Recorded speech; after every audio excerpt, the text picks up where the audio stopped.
Well, I'm 8 seconds into my life. I'm like, I'm still learning this thing, and I'm not going to be upset or frustrated. I don't think I want it to be vertical. And I didn't want to go public, but I'm here.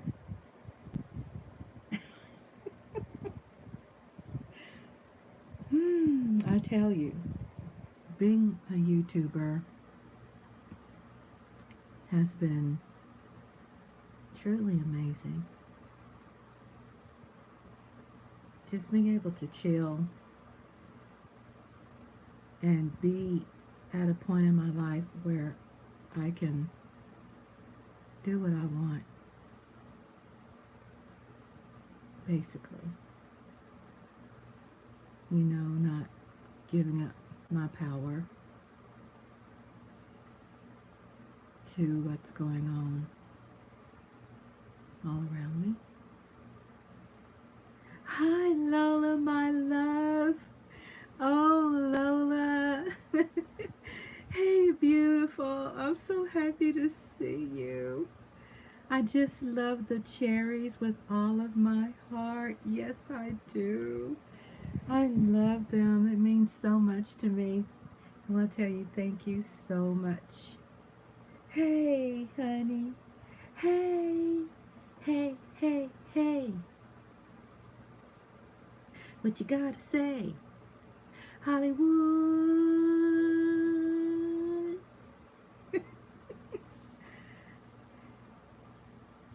It's getting cold there. It's getting cold.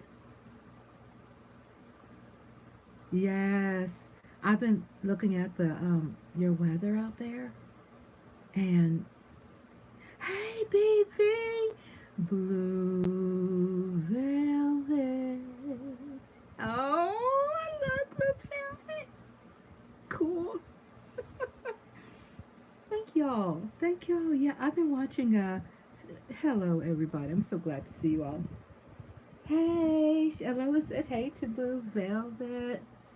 Um, I've been watching the weather, and I think I was saying just out there in LA, and I understand California is very, very big, but in California, I've been seeing there's a lot of grapevine land out there, and or is that how you call it? Grapevine. Gar- I don't like the cold. You're in California too. You used to that good weather. Hey, Tracy. Oh my God, look at everybody. It's so cool to be able to go live, and I'm on my iPad. I'm laying in the bed and I've been up all night, but that's my norm. And I think I went to bed. Yeah, I'm really good. I'm doing really good. I've been up all night and been really the last 3 weeks learning some new things, and I posted a couple of videos, I think early this morning or last night, and they're like trailers. Well, they're like introductions for the movie tonight, and I'm in the Bat Cave, learning how to do some new things, and learning how to put my face, on the videos professionally, where I'm not, covering the whole video, but just doing like a 90-second, here and there, because that's what YouTube calls that it's not reuse of content. Make sure you get enough sleep, Rhonda, hun. Thank you, Blue Velvet. I appreciate the love and the care. I wasn't even planning to go live, and I thought I said it where I was just doing a video. And I'm saying really, God works in mysterious ways because He knows what we need more than we do. So I've been up all night, and I've been like learning some new things. And it's like I feel for me being a YouTuber or a content creator, I have to always like elevate myself by watching, what's out there, and finding out what's out there that's something that I could learn and something that, inspires me. I'm making sure that I stay true to myself.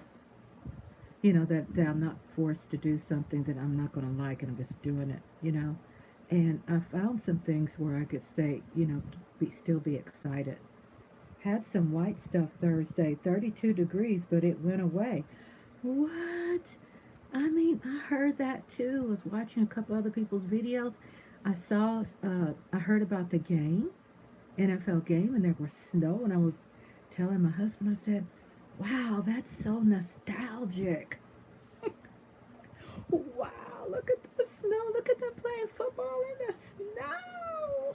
I mean, back in the day, I don't think I would have liked it back then, but now they have like the heated capes and warmers and stuff, and I'm like, okay, but oh, I don't, I could say, well, I don't know how they did it back then, but I guess if you didn't have a choice. Is Andre happy because they released Danny? so, I think so. He, I think he always liked the backup quarterback. Andre always liked the backup quarterback better. And, he was like, I can't remember how many years. I can't remember how many years Danny Dimes' contract is. But I know hubby kept saying, oh, $40 million.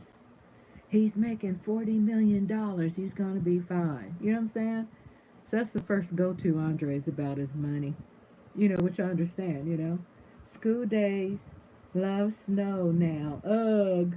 And then BB, I was laughing at blue velvet, da, da, da, da, da. I don't know if that's the right tune. Might have to watch it first. I think I'm singing Moon River. Moon River. I think I'm singing Moon River. Oh my God! I'm singing Moon River. Some people say they will take Danny over that. Oh my. I was watching Mark Holmes yesterday, and I think he's over his wife's friend's house, right? And there's this person in his chat room said something, and he just went off, and I'm like, oh my God, that felt so good. have a have a holly jolly Christmas. Oh my gosh, Christmas. I love Christmas music too. Let's see. What kind of songs? Let it snow. Let it snow. Let it snow. It's so funny. YouTube was like trying to ding me for one of my videos that I was singing, and was like, oh, I'm reuse of content. I'm like, that's my voice. Yes, Rhonda, them too. Oh my God. Yeah, I was like watching it was somebody on there, and I forgot if he called him a bandwagon something, bandwagoner or whatever, bandwagon fan, and he just went square off. I was like, he needs to do that more often. And what kills me is like these people, the trolls, and even if they're not trying to be trolls. Hi, Najalista. Oh, my baby. I've been thinking about you every day. Thank you for the messages. Thank you. I love the messages. When I read them, I love the emails, and when I do read them every day, and it gives me that spark. You know what I mean? It gives me that barbershop quartet. Hey, do you sing, Tracy? I'm curious about that. You seem like you sing really good. Oh, yes, sweetie. What kind of advice you need, my love? I'll wait for it. I could say my daughter and my grandson came by last night, and she brought two shy. Oh, I posted something. It's on front of my channel, Tracy, and it's like something about too afraid to be famous.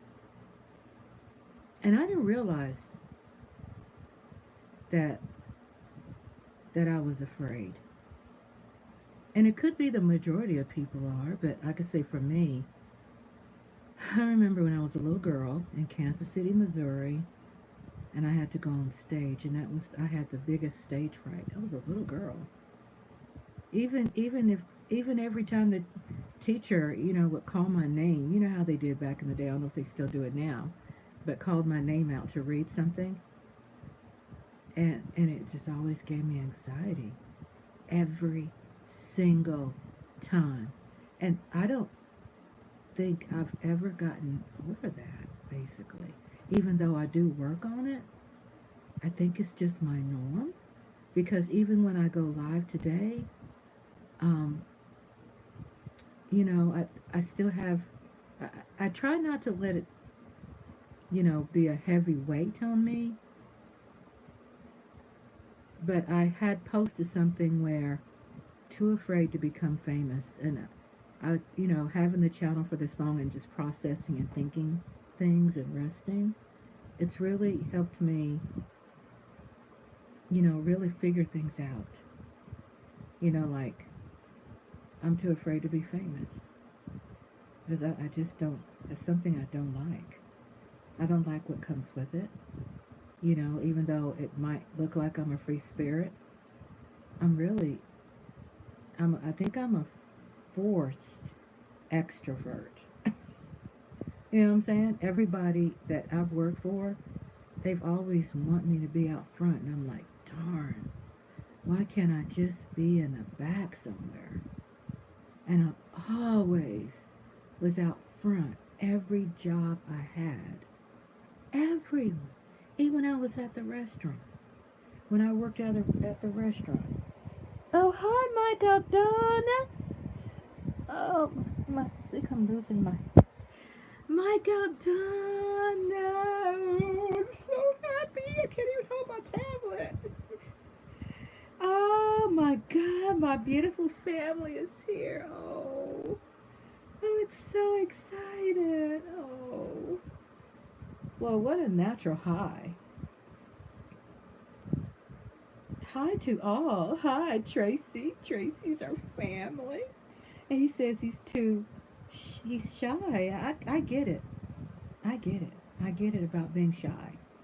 I mean, like I was saying, I was always forced to be out front. Whether it's on stage, they would like pick me out of a crowd. I wanted to hide behind everybody else. And they would pick Grandma's boy. Tracy said, they'd pick me out. And I'm like, oh, darn it. It never failed. It was like every time it never failed. I didn't realize you were live streaming. I was, to be honest with you, when I started, I was like, I started working on my bedroom. Oops. I can't show you. Okay, let me tell you. Okay, I'm going to show y'all. It's not, I'm under the sheet, okay? And I was, I told y'all I'm transparent with y'all. So I'm going to show you a picture that I took. I am naked. But, I'm a tasteful lady. Rhonda almost showed her thumbs. I'm a lady. Okay. Lola always calls me out. Lola just knows me so freaking. I want to do a shout out to my sister Lola too. She sent me some cherries. Oh my God, y'all know how I am about the cherry. She sent me two beautiful cherries that you clamp onto a purse. And with Lola, boy, she always knows. She sees right. Okay, do you see the picture back there? Okay, I'm dressed. I'm gonna get closer because I'm proud of it, and I've never showed this to anybody. So I'm walking over there, and I'm gonna tell you. Let me give you an introduction. It's a picture that I took. If you could look it up, it's downtown Dallas, and it's at the Adolphus Hotel, and it's Adolphus,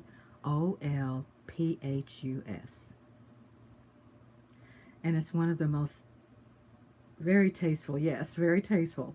It's very tasteful, and it's just beautiful. And I've always wanted to have a very beautiful picture, that I had made for my husband for Valentine's Day. LOL. Rhonda's very dirty laundry. Mike. So, Adolphus, look up Adolphus. And we stayed in, what's it called at the top? It's not a mezzanine. Mezzanine is like, in mezzanine, like at the bottom, it was very, very top. But it was, I don't know if it's called a mezzanine of the hotel. But anyway, it's the very top, right? The rooftop suite. I guess that's what it's called. And ended up getting just a really great deal. We stayed there for a week. You go, sis. And thank you. And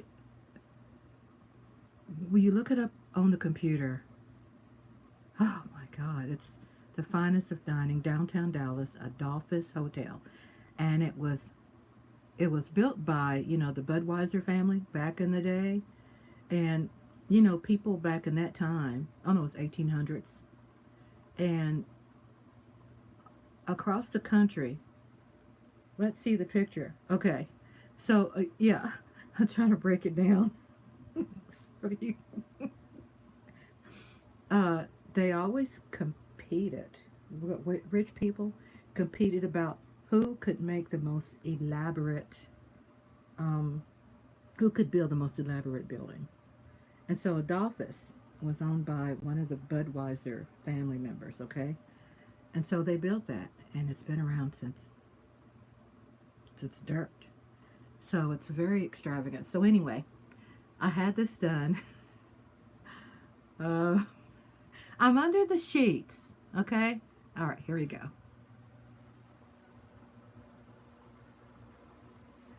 Okay, so it's me, and I had this done. It's a huge picture. I'm under the sheets at the Adolphus Hotel, and what you see is so beautiful. Look at that vintage lamp, and the sheets are so soft. Vintage mirror behind me, and it's actually a nude picture that's not revealing. Rhonda, that's normal. I thought something else. Beautiful, sis. Because it's a picture I did just only for my husband's eyes. You feeling me? You feeling me? Cool model. Thank you. I bet Andre loved that, man. Let me tell you, we had to take it down. One day, we had to take it down for fire inspection, right? I thought I was going to see some no. No, no, no. No. And we had to take it down. So I took it down because management said I could take it down, put it away, and then put it back up after the 15th, right? Because it has to be a certain amount of, feet from the water sprinkler, the water sprinklers, right? The fire, how you call them, fire sprinklers? So I had to take it down and I put it away. And so my husband, it's been like probably a month or two. My husband went last couple of days ago, and he went back there, got that picture, and brought it back and hung it up himself. The Bush family, yes, that's it. That's it, sugar. Hey, sugar daddy. Oh my God. I'm getting excited. Whoa, sugar daddy. He's my sugar daddy. He's my sugar daddy. Hey. think I was going to be this happy. My God, Rhonda. It does. It's really exciting. And if you all are out there and you're like, I don't know if I want to do a YouTube channel. Look, if I can do it, anybody can do it. You know what I'm saying? Anybody can. Come on. It's like you're going to make a whole lot of videos that are not perfect. And I think one thing that's been really great for me is that my face is greasy because I have Mary Kay Day Solution. I gave myself a facial. And I have, there's a picture again. Oh, so, and if you see on my bed, I've been working on hanging up my clothes. So I have my pal here. Mother, where's Mother? Mother! Hi, honey, hi. Hi. Hey, sweetie, over here. Oh, yeah, there's Mother. You know, she's got to be in the bed with me. Where's Queen Mother? There she is. Can you see her? Mother. Hi, Mother. Hi. She's like, leave me alone. I'm trying to sleep. No, you know, I don't think she has a bad attitude, actually. But yeah, I did that picture for Valentine's Day for my husband. And I had it wrapped. Yeah, there she is. She's right behind me. And I have laid out my clothes on the bed. Hi, baby. I got 4 cats outside and one. Oh, you got one inside. Hi, baby. Hello. She's such a peaceful soul. She is such a peaceful soul. She's just so darling. She's such a sweetheart. Oh my God. But again, shout out to Lola for buying me some cherries. So she sent me some more cherries. And they're like real big, pretty red cherries that go on my purse. So I've never had anything like that. I know that when we went to New York, I bought like a King Kong climbing up the Empire State Building keychain. And it's been a long time since I've had something on my purse. That was like years, like 9 years ago. Purse or keys? Oh, you know, I could put it on my keys too, huh? Guess you just gotta tell me. One black cat with a white spot on it. Oh, you know, we have a black and white cat. I think he's an alpha male. Because, you know. Yes, Lola said yes. So, should it be on the keys or should it be on my purse? That's so pretty. Oh my God. I love red. I do. I love red so much. Whichever you want. Oh, it's going to be hard for me to decide. Right there, if you see behind me, I spent money on my bedroom when I got here. And I end up removing the door because it's a very small bedroom. Fur chest.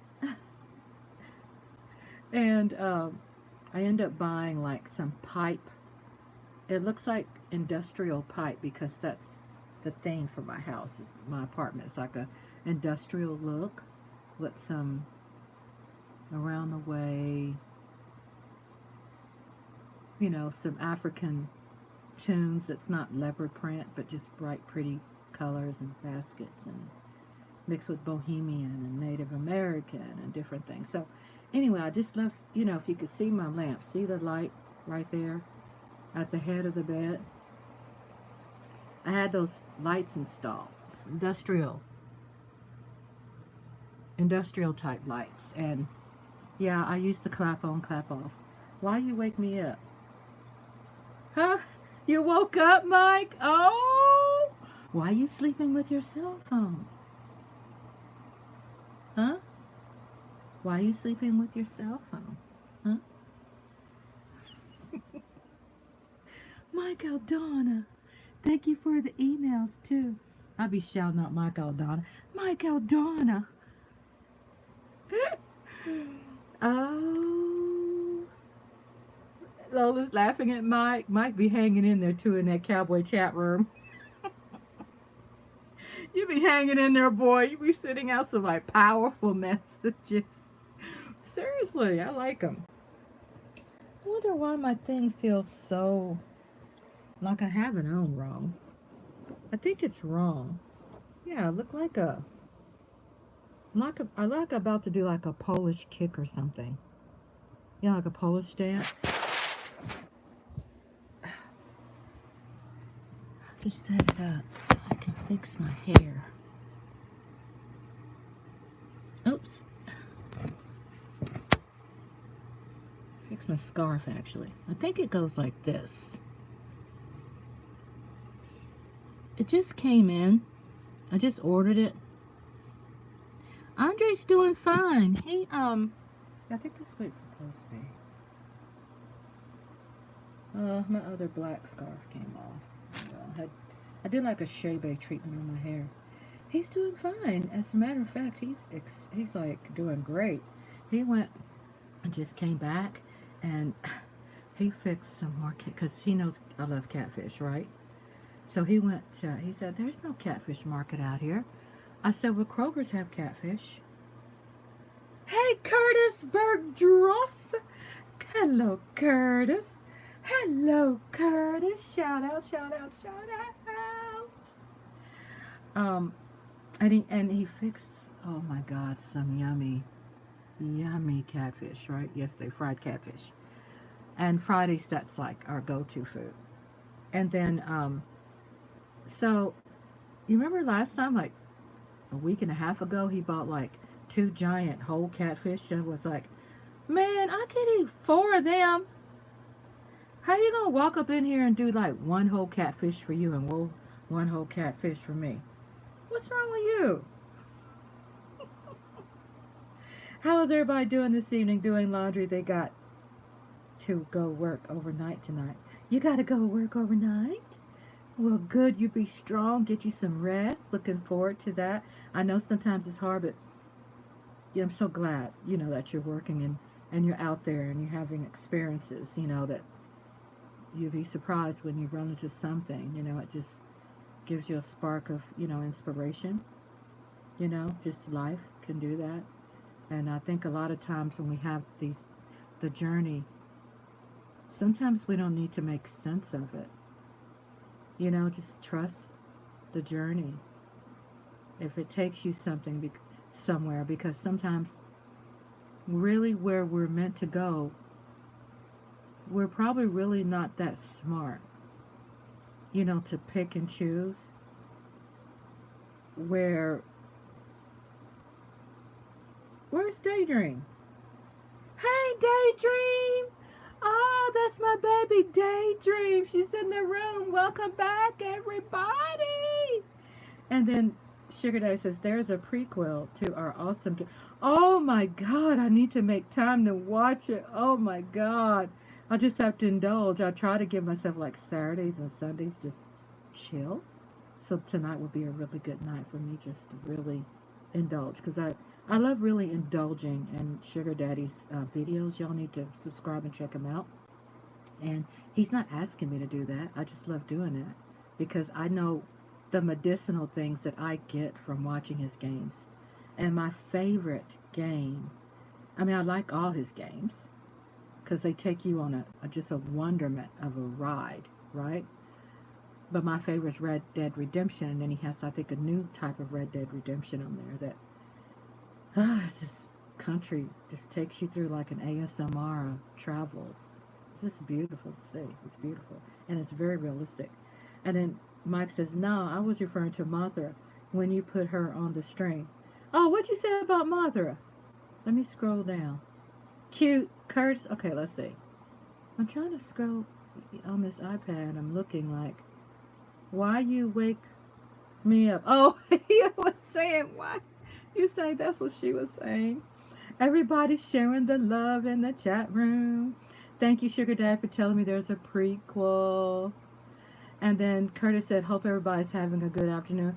Yeah, I just said, well, let me just wake up and just kind of breathe. I'll probably go back to bed a little bit later, you know, and before the movie watch party tonight. Everyone hit those likes. Thank you, Curtis. Thank you. Do you know, I appreciate you reminding people because, you know, like we're in Mark Holmes' chat room, and I forget to smash the like. And then when someone posts smash the likes, I go, oh, you know what I'm saying? That's the coolest thing someone could say to people, you know? It's not like we're trying to forget. It's just, we're just human. It happens. Sugar Day, I like the Red Dead Redemption. Thank you. Post on your channel. Yay! Awesome. And Tracy said, watch Baffled with Leonard Nimoy. Mr. Spock, what? Tracy Lee Lim sounds very interesting. Yeah, Tracy knows TV. You know, I have all these beautiful people that are subscribers, you know, that loves movies and understand movies. Yes, everyone check out Sugar Days. Yes, thank you, BV. Blue Velvet. BV is Blue Velvet, y'all. Shout out. That's the first thing I do when I come to chat. You know, I used to get in that habit, and I think sometimes I could be, like, distracted. Especially if my grandbaby's here, and I kind of get distracted. I'm like, yeah, I don't want to get distracted, but, you know, and I kind of forget that. Lola, how are you doing this evening? Hope you're doing good. That's Lola. Lola. Hot sauce. Yeah, I don't want to look like, this feels so good on my head. I don't want to look like I'm a part of the, what do you call those? What do you call those meetings they have? The Legion meetings? U.S. Veterans Breakfast? The United States Jewish Retirement Military Morning Breakfast. That's what not that I'm making fun of my Jewish friends. I'm just saying, this is a new scarf that I just opened up that I ordered through Amazon.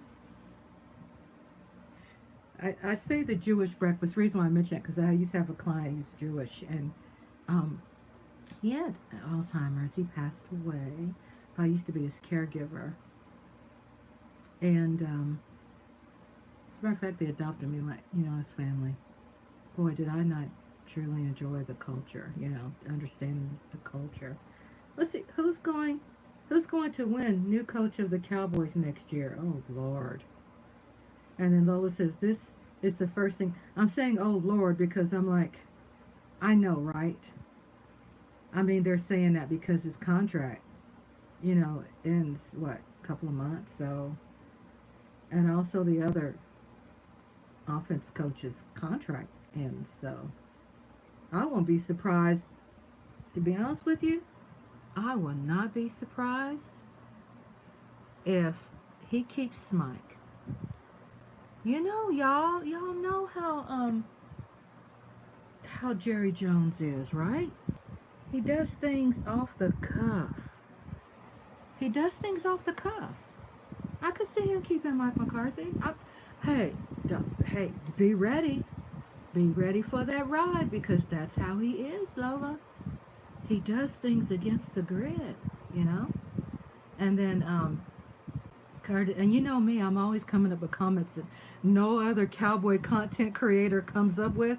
And then I just come up with something so crazy. It's like, what? And a lot of times end up, you know, I'd be close to right. Because I'm not influenced by my unorthodox opinion. My unorthodox opinion.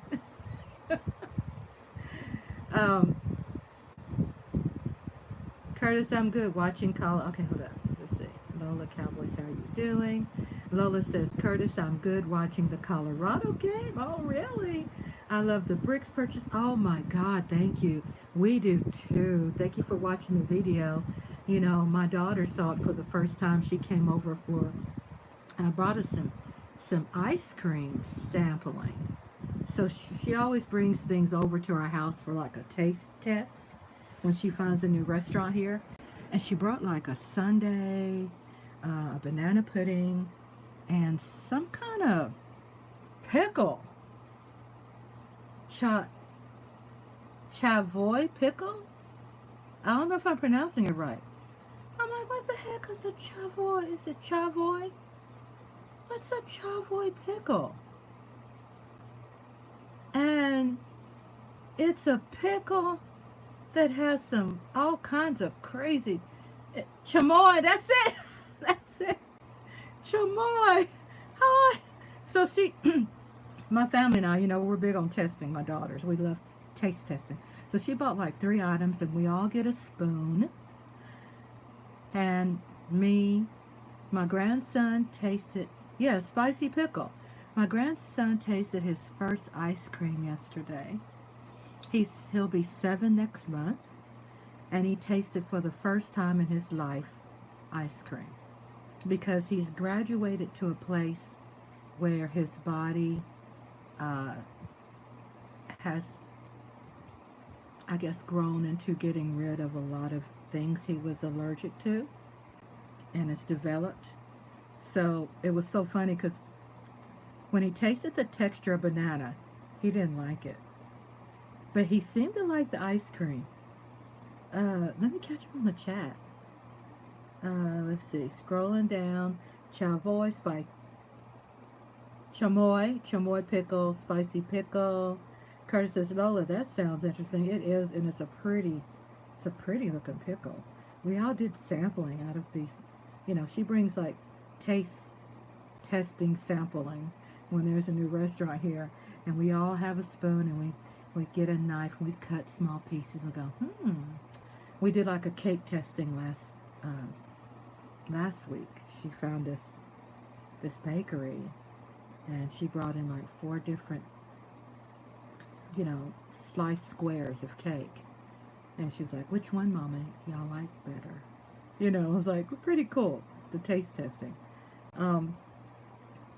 Every fame that Colorado, Sugar Daddy says, every fame that Colorado wins, every game that Colorado wins, the Dion to Dallas chatter will get louder. For real. Oh my God. How is your weather at Rhonda? Hey, you know what? The weather here in Texas was like, I think it was like 30 something, and it's like very warm out there. I don't know if you can see. Weather's very pretty.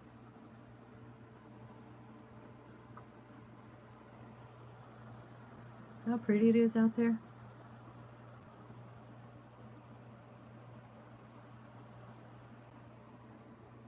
Very beautiful. I have a beautiful day out here. It's pretty. Nice weather. My husband's loving it. New Beetlejuice preview is out. What? Thank you, Tracy Lee, for the update. And then Curtis says, Sugar Day, I fix your stay in Colorado, though he should stay in Colorado. The Cowboys need a lot more than a coach. Right, Curtis. Somebody to take.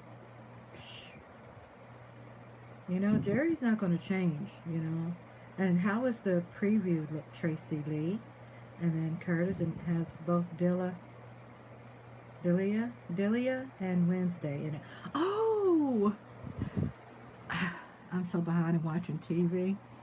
I've been trying to just, catch up on, Sylvester still. We caught up on Season 5, Part 2 of Yellowstone. We caught up on Tulsa King. We caught up on The Lioness. Lioness is with, oh no, I can't remember his name. Beautiful woman. Da da da da da. Beautiful woman. His daughter. The Lioness. Oh, it's so freaking good. Oh, yeah. Oh, yeah. Chamoy is a Mexican spice that's pretty much used in savory sweet dishes. Man, I never had it before. And she brought me the sampling of that. And then she was showing me some recipes. She's done one with Hot Cheetos?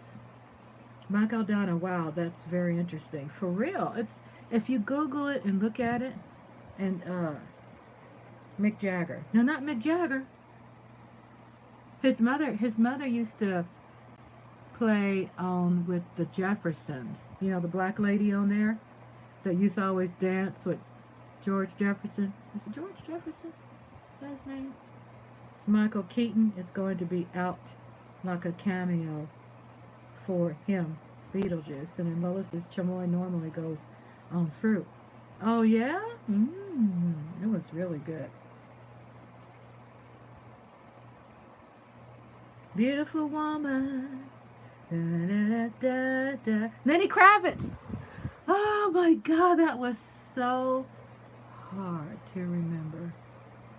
Lenny Kravitz's daughter is in the show Lioness. It's really good. Those are good stuff. Good stuff. Yeah, Lenny Kravitz. It's either that or Tamarin, or Tamarin. Yeah, Sugar Daddy, Lenny Kravitz. Beautiful woman. Da, da, da. Beautiful woman. Da, da, da, da, da, da. Da, da, da, da, da, da. Da, da, da. You know what I'm saying? 2 thumbs up. Don't let me get wild up in here.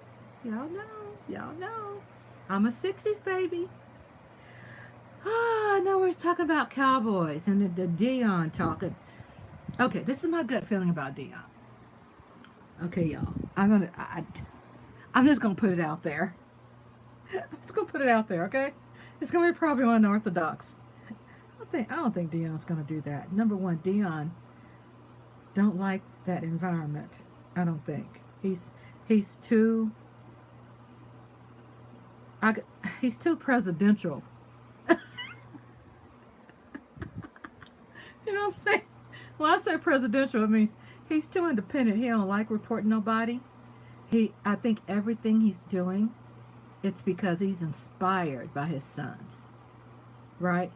Everything is helping his sons. It has nothing to do with nothing else, you know. And I think when it's not about his sons, if it's not about Deion Sanders' son, I don't think he's interested, especially coming back to Dallas and having to deal with a lot of the cultural issues and having to fight a culture that is so instilled.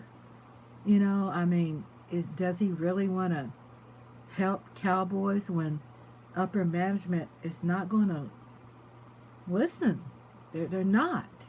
If anything, if he goes back, they're going to become enemies because they're going to have a blowout and Deion's going to cuss him out and put his foot up their ass. He's just not going to. That's just an opinion. I could be wrong, but I'm just saying.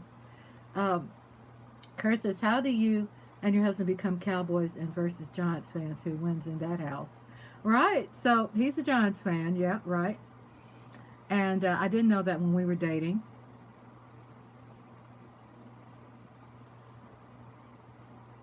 We were caught up in each other's magic, and we forgot to ask that question.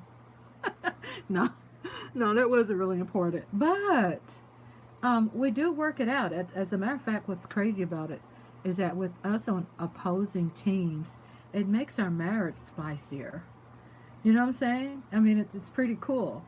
You know, it's like I have to stay up a little bit and, you know, keep my arsenal, you know, good inventory on Arsenal so I can come back at his ass. And he's been silent. He's been, you know, not that really trying to get all on us. But he does like Dak Prescott. He doesn't like the idea that Dak Prescott plays for the Cowboys. But he likes Dak Prescott. And then Sugar Daddy's laughing at Lola. Where Lola at? Chamoy normally goes on fruit. And then, oh, Sugar Daddy saying hi to Lola. And then BB Blue Velvet says, I don't think Deion would like to be controlled by Jerry. Oh, no. The culture is crazy. Unless he buys that team. If Deion Sanders buys that team outright and he has 100% ownership, okay. As long as I could just see him saying, I'm not going to invest my time into something that I can't own. And plus his health, you know? I mean, he's older now and he's like, F that. I don't have time to deal with that BS. You know, he was at a different place when he was playing for the Cowboys and he don't want to ever go back. You know what I'm saying? It's kind of like when you leave the job, you don't want to go back anymore. I just don't see it. What do y'all think? Tell me. What do y'all think? And then Curtis says, Jerry needs to stay and go away. Steven just lost and found, need a new GM. Bring in a younger Jimmy Johnson there, take over the next. I mean, yeah, I mean, the culture is just there. It's so cemented that it's like they hire a new employee, right? And you know how you have a 90-day probation? And it seems like right after the probation, employers start showing their ass. You see what I'm saying? You think you have the best freaking job in the world, and after probation, an employer shows their ass? It never fails. It's always something crazy going on. And it's weird. It's like they like to feel that they're breaking people in. And they break you in. It's like if the son-in-law, didn't stay and had problems, nobody else is going to get through. And shame on them for thinking that they can get through to them. You know what I'm saying? I mean, no one has worked out. No one. No one. Jerry Jones came in. Jimmy. What was that? Jerry. I got my names mixed up. Jerry Jones. He came in. Actually fired Tom Landry. When he just got rid of him. He came in. And even how he rushed in and made that change and how he did it.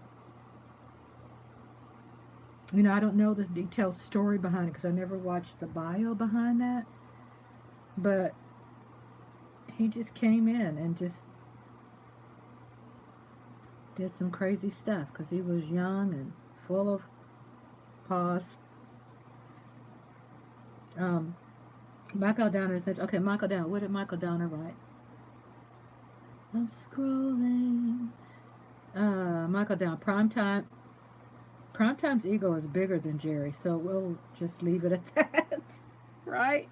Michael Downer. Curtis says, Michael Downer, interesting. And Lola goes, Mike, I agree, right? And Curtis says, you think CeeDee Lamb and Dak Prescott messed up signed contracts? The Joneses keep throwing them under the bus? No, I think that, my opinion, this is just an opinion, I think they were very smart to get contracts, and I'm very shocked. What I liked about what CD and Dak did is that they were in control of what they wanted, and they had their demands, and they seem to be happy with, the negotiations that have been worked out, because it seems like, probably they weren't going to budge or play until that agreement was made. So the smart thing is when you can go into a job knowing that that you have some control of your destiny. And when I say destiny, I'm not saying you're guaranteed, to be there forever. Look at Danny Dimes. He's gone fast. So was I hearing some rumors about Aaron Rodgers? So it's really just very scandalous and messy occupation, like probably all occupations are. It's just the more money you make, the more ish is involved in it. But I think it's really made CD and Dak feel more secure, when it comes to going into a job where they are that they have negotiated and they feel that they've gotten what they want, and that makes them feel that they have to produce, and that's not bad. And when you sign a contract and they try to get rid of you, they still have to honor the money in that contract. Or how, I don't know the contract. I don't know what the wording is in it. But mostly it's like, if it's like, oh, 3-year contract, 5-year contract, or whatever, then if they let you go before then they have to pay the rest of your time, even if you're not playing anymore. Like how they had to eat that with Zeke, which was the most dumbest decision. I like Zeke. I mean, I know there's some other sayings about Zeke, but I like him. And I'm not saying I like him because, oh, I'm a woman, he's a man, and I don't want him to go down, blah, blah, blah. No, I mean, as a fan, I like him, and as loving football, because I can understand the sense he makes, where he's a piece of that puzzle that we've always needed, whether it's his ability to break down the opposition. It's like, I think he's definitely a strategic piece, and if he breaks them down, then he could mess up their mind, and then Dak can throw the ball, to someone else. So we do need some players in the chess game, and I feel Zeke is a very important part of the chess game. He doesn't have to me, make all those high numbers, even though it would be nice, but I think he's got definitely the strength to really break down the pieces that are playing and get them worn the hell out. So if he's able to break down the opposition, then it gives us an opportunity to bring out some fresh players, right? And confuse them, and then hopefully try to have some kind of running game, even though I understand our numbers are, not great. Was it 3 losses? I mean, 3 wins and 10 losses. I have learned so much from you, Rhonda. And oh, I'm so glad, baby. And did I mention Najalista said she need to ask me for some advice. So I'm sorry if I missed it. I didn't see that yet. I didn't see it, baby. I think someone's going to send me some for advice. Jerry ate a lot of dead money before. So what's eating Dak's contract going to hurt? Exactly. Money ain't an issue. It ain't an issue with him. And I'm so sorry about that prank. Oh, yeah, that was a bad prank. It even scares me today. I've worked on it. I've worked on it by removing myself and not working for him anymore and going on with my life. It was dirty. It was a dirty prank because it frightened me to death. It frightened me to death. And when I made a call to George to let him know, George never returned my phone calls. Right? All of a sudden, it's just very, like when I say rich people's games, and I did another video about it's worth going broke than selling your soul to somebody. Don't do it. Don't sell your soul, because you can live with being broke and starting over than being committed to someone else's family that expects you to do everything for them and F you. It's like P. Diddy had this reality show where he was like really just using so many people to fight for the job of being his PR executive assistant or whatever. It was doggified. And a lot of people who make money, they, even though they might look a different way and they appeal a certain way on the news or out in the open, but all of them, people are human. And I used to work for Tom Joyner's ex-wife's. I helped Tom Joyner's ex-wife's father, who had some challenges. So I really can't reveal that, but I can say, well, he's passed away, unfortunately. This was years ago, but I'm telling you, I didn't know Tom Joyner, but let's just say that the other part of the circle was awful. It's like they have to have people like me, or other people, well, not like me, but other people that they feel they can bully and cheat out of their money, like Jerry Jones and his son, where they could just, the ego is horrible. And that's bad when you have an ego and you ain't worth nothing. You know? Yeah, it was, thank you, Daydream, for saying that. Thank you. That's something I don't want to ever go on that road anymore. The street he lives on, I don't want to ever see that family. It's like when I write off people, I don't rehash it. It's like when I wrote you off the first time, I am not interested in coming back. I am not interested in being your friend. No. I wrote you off because when I write them off, it's for damn good reason. I thought about it a lot, you know. And thank you, Daydream. And then Curtis says, Michael Donna, I don't understand where to get extra players like the Eagles did, and an extra player to go out for the championship. Mike Aldana says, Willin and Dylan, Jerry doesn't exist anymore because he's content with where the Cowboy organization is now. Right, and then Curtis says, Mike Aldana is very awful what he's done with this day going organization through. Yeah, I mean, when you see, and as I was giving an example, you know, to Daydream too, is that what you see in the news and in the media is probably the most biggest misconceptions. I own the standard situation on Rhonda. I own the standard situation. The manipulation of the media is so grimy, and they feel that they have to do that, which is called algorithm in the sense of measuring internet traffic attitudes, right? And how to use an algorithm to honestly make money. So let's say in real life, before it's called an algorithm, which is a physical algorithm, right? And so to me,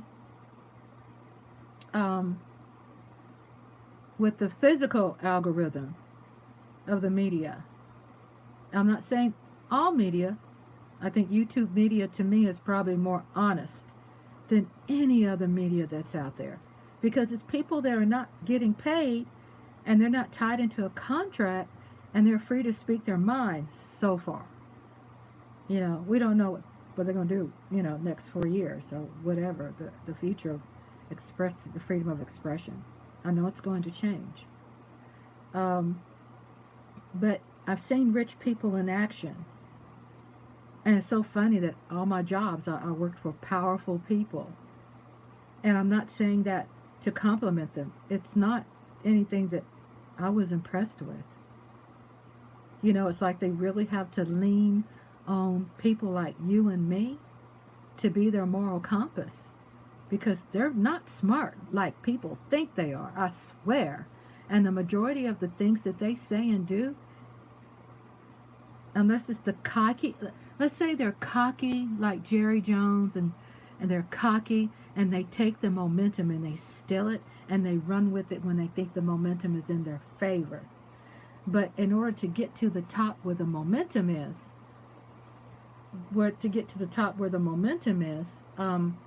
they're stealing ideas from other people. And let's say they're not, let's say a lot of times if they're not stealing the ideas or taking the ideas, then they're programmed to think in opposition of the people around them that are trying to help them or give them some, you know, to be their moral compass, or they're there in their life that's paid to do a damn job and he won't let them do their job. But when the momentum, I know people like that, when the momentum is in their favor, then they take the momentum, the winning part, and they run with it and they steal the credit from the people that help them with that idea. It's very common.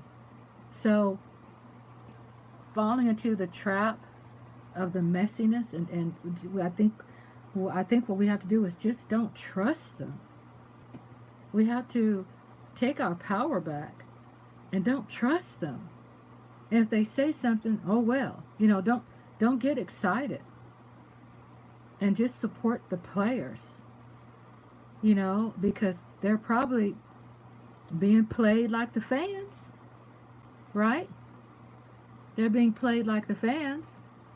They're told what to do. You do this, you do that. But the management, I don't think it's the whole front office. I think it's only the owners. And I think they're thieves of other people's ideas. You know what I'm saying? Does that make sense? Let me check out the chat. So,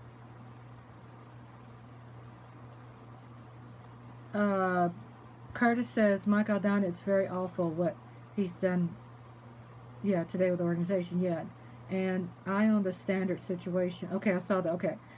Thank you. Then Lola says, we need a coach with big you-know-what. He's going to break them in. Jerry's going to spit on them. That's what he's done. Look at Jimmy Johnson. It's really a sick, sour situation, I think. And then Tracy said, did watch the SpaceX doc. Tracy, I just love my movie bestie too. Watch the SpaceX doc on the ISIS station. It's called ISIS station? Station? Well, I had to turn it. It's my husband. We'll make sure he's naked. I'm guilty like a mug, ain't I? I'm naked. Let me turn around. You see? Well, I've gotten fast with that. I've gotten fast with this iPhone. This iPad, hadn't I? Do you see how quick it went? I'm sure my husband ain't naked. Andre, you have to start. I know this is your room, but at least knock so I can hide the camera. Okay. Oh my Lord. That man. Lola says, damn, y'all freaks all day long, y'all naked. Well, we are empty nesters. Our whole life we've been working how to put on damn pantyhose. Oh my God, I always had to be perfect. My husband always had to get suited up being a tour bus driver around the country, and that's crazy having to have to do that every single day. It's like, well, I tell you what, I know when you retire, the sale of draws go way down. Draw sales, underwear. Outfit. Hi, baby. Do I hear a cat? Now. Hello, baby.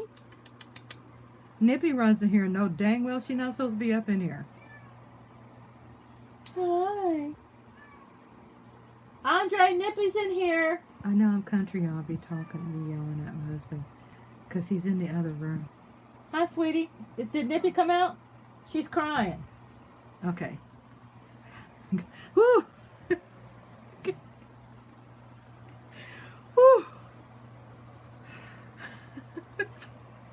Didn't I just tell you to knock? You just told me that she's in here. She is in here. She was crying. She just ran over here by you. My God, didn't I tell you to knock? You just told me that the cat was I know, but still knock. I can't be showing my husband goodies. Jesus. That's all I need. One day we're going to mess up.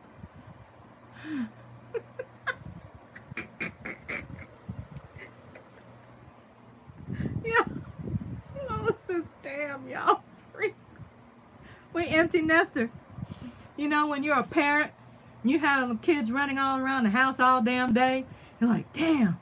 And then when you find out, it's like when they graduate from high school and they go to college, or they go off in the wide world of whatever, and they doing their thing and they're out the house, right? And it's like, we're looking at each other like, what are we going to do now? It's time to take off all your clothes. It's getting hot in here. Take off all your clothes. Take your clothes off. It's getting hot in here. Oh my God, she's still in here crying. Come here, baby. You didn't want to go when Daddy came in here. I'm always talking to your kitty cats. So yeah, that is a. I'm serious. I know I'm not a cowboy professional sports person. I'm just saying as a fan that don't trust them. And once we can just pull out, pause. I mean, we could still cheer our team, support our game. I'm loyal. I'm ride or die. I'm always be a Cowboys fan because I understand, defeat. Hello, baby. Come here.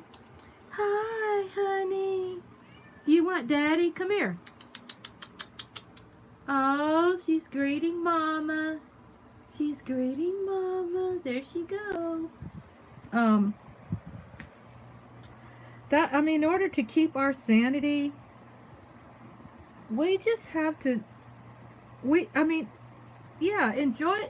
the game, right? Cheer, anticipate, feel the way you want to feel when you watch a game. I mean, we're sports fans. We're supposed to enjoy the game and, hoop and holler and cheer our team, and do what you do. Get your beer, do your, hi baby, do your parties, your watch parties and your glizzies and have your hot wings and get your beer and your water, whatever that you do. Enjoy the game, enjoy cheering the team, and that's what you do. And I would say still buy your jerseys because you like your player for a reason, right? I mean, we you don't want to punish the players because those people up there are thinking that they're smart and they're entitled and because they're rich and that's my money, I could do what I want. Then guess what? If it's your money, you do what you want, and you feel that okay because you're procrastinators and they're causing all the injuries of the team. And I know that sounds weird. Like, what do you mean? I mean, if they've always been procrastinating when it comes to making decisions, so when you procrastinate in providing the tools that the players that the team needs in order to be effective, and then you have injuries after injuries because it's been ineffective because he's been procrastinating and supplying the guns that we need on the team. Everybody's getting injured because they're having to overcompensate. And when they're overcompensating, they get injured. That's why there's injuries. I mean, plain and simple. I mean, y'all can tell me what you think too. I know I sound like I'm very sure. I know I sound like I'm very sure. But it's seriously. We're not providing them. I mean, it's like, hey, I'm gonna go out there and I'm in a. Okay, it's probably not a good example, but let me just do this, right? Okay, let's say you're a part of a gang. You have a leader of the gang. Not that I know anything about gangs, right? I just came to the top of my head. And then you have the vice president of the gang. You got the president, the leader, vice president, and you got your soldiers, right? Okay, and then you got the backups. Well, that's where we are right now. Our leader is gone. The vice president of the team, of the gang, is gone. The soldiers are all gone. And we're just left with backups. I mean, not saying all are backups. I'm just saying, like, speaking from a strategic, position. So we're playing people that are dying to play the game. But they're dying to play the game with in mind that they had their leader, Dak. That Micah wasn't hurt. Even though Micah's back playing, I don't think he's fully healed. I mean, how many times do you get a pass from a doctor when you're still sick? You have a note from the doctor, you can go back to work, but you're still sick. And that's what's happening. People just, it's just unrealistic to think that people can heal that fast. They can't. I don't care. Oh yeah, I mean, as fans are like, oh my God, Micah's coming back, such and such, they're coming back. They not ready. You know, I mean, I understand that when you're, you know, yeah, like you're out for the summer and off season, and I mean, it's like no choice. And then you got that damn Thursday game, so that's effing up every freaking thing because it doesn't give them any rest time. And then they sometimes are scheduling what like two games on a Monday. I mean, that's some bullshit. I mean, that's some bullshit. It's like inhumane. It's crazy. It's crazy. And this is why people are getting injured too, because they're playing so much and don't have a lot of rest time. But then when you are missing your leaders, your soldiers, you know, I mean, and you got people who are backups who's saying, I don't know about this. My leader's gone. The sergeant's gone. The captain's gone. We're running this shit by ourselves. Oh, the captain is back. Ah, he got some steroid and plasma injections and he's got a crutch. But he's back. Talking about Dallas Cowboys. If y'all just walking in. Oh, he's back. But he's on the crutches. He just got out of surgery. But he's healed on the outside. But that sucker is not totally healed on the inside, right? I mean, I don't care what people say. Ain't nobody can get healed that fast.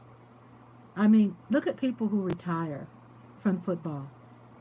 And I used to be a member of Sports Writers Guild, right? I'm not saying it to let you all think I'm better than y'all or that I'm smarter. It's when I got access. I got access to information being a part of the Sports Writers Guild because I was such and such executive, George Foreman's executive assistant. So I had access in the Sports Writers Guild to phone numbers to famous people, you know, players. I mean, you just got a lot of access, right? And I had a membership because I was an executive assistant. I had authority, you know, to get access for stuff for him. What that means is that it's so busy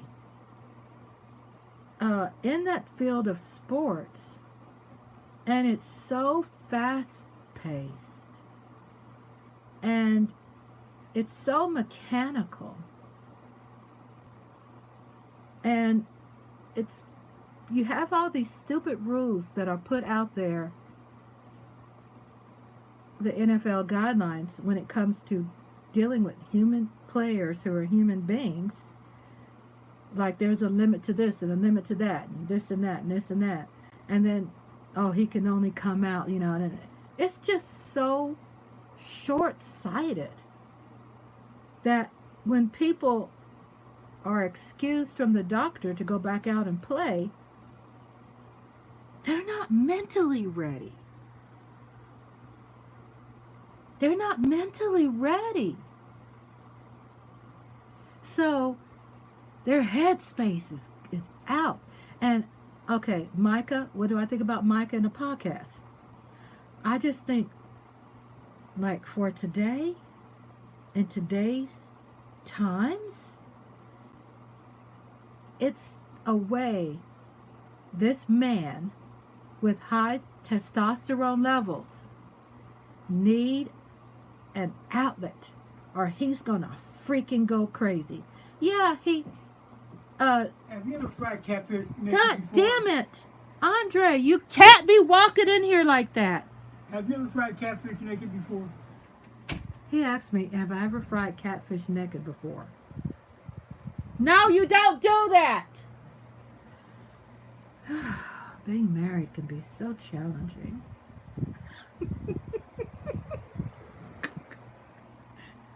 What's wrong with that, man?